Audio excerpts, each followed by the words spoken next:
Well, dear congregation, dear young people, I invite you now to please turn your very prayerful attention to that second reading that I read to you in your hearing, there in the Gospel of Matthew and the 25th chapter.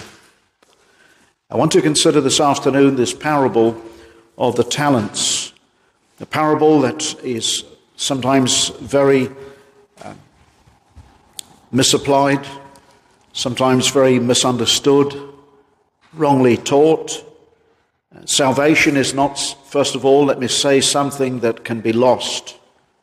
If we're saved by God's grace, and whom God foreknows, He predestines, and then He predestines, He calls, justifies, and finally glorifies. It's the work of God.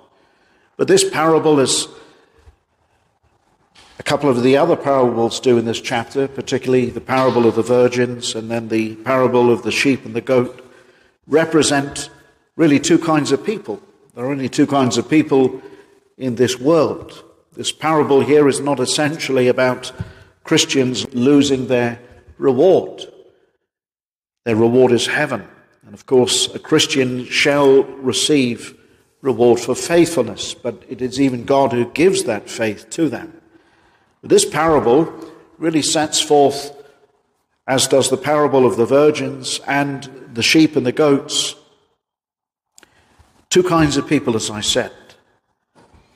And what we see in this parable is the sin of idolatry, idolatry of self, the sin of theft, stealing what God has given. God has given life. God has given many things to every person. But stealing from God